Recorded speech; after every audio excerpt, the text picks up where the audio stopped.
This video continues with the examples that we were working on in the last video. So here we need to find the lateral area and the surface area of this cylinder. So when we take a look at the formula for surface area, we have 2 times the base plus 2 pi r times the height. All right, so in this case, I want you to notice 10 feet is not the radius. Okay, it is the diameter. So we need to find the radius before we get started. So the radius is half of your diameter, so the radius is 5 feet. So now I think we have enough information to start solving. So let's find the area of one of the bases. And remember, the area of a base is a circle, and the formula for the area of a circle is pi r squared. So we have pi times 5 squared, so we have 25 pi is the area of one of the bases. So the lateral area, the formula is 2 pi radius, which we said was 5, and then the height, here's our height right here, 15 feet. And remember, the height is the distance between the bases. So 2 times 5 is 10. 10 times 15 is 150 pi feet squared. So that's the lateral area. So now the surface area, we just multiply our base area times 2 because we do have 2 of them. And then we add to it our lateral area. And we get 50 pi plus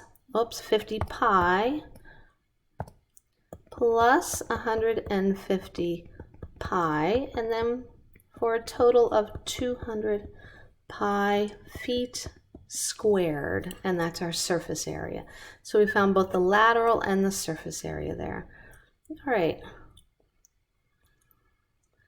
And our last example for finding lateral and surface area is this rectangular prism. So the formula we want for the surface area of a rectangular prism is 2 times the base plus we have the perimeter of the base times the height of the prism.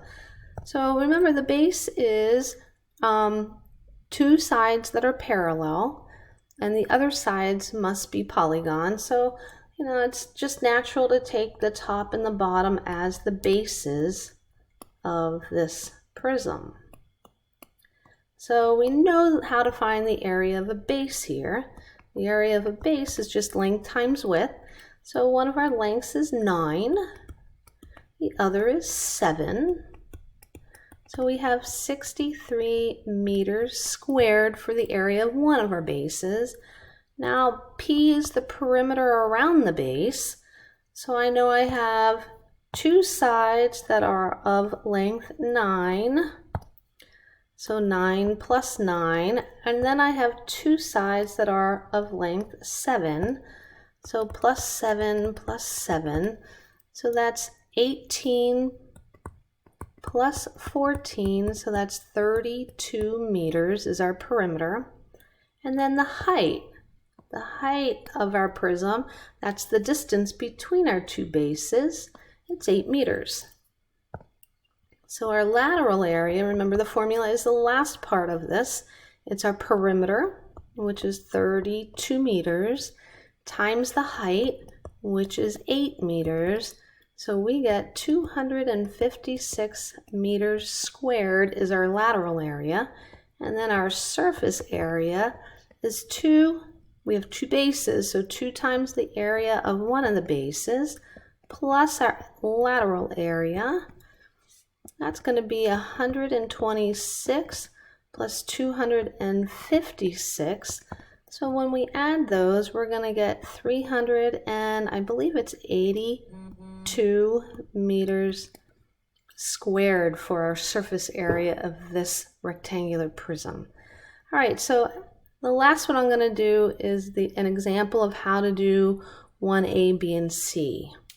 So we know our formula, our Euler's formula is F plus V equals E plus 2. So all we're going to do is the given information that we have, we're just going to substitute for the appropriate variable. So we're going to change F to 8. We don't know what V is, and we're changing E to 12. And we're just going to solve for V. So I know 12 plus 2 is 14, and then when I subtract 8 from both sides, I get V equals 6. And that's how you should do the first 3 of those problems. All right, so hopefully you have an example of every single type of problem that's on your homework, and that you can just follow this video and work each of the problems the way I did.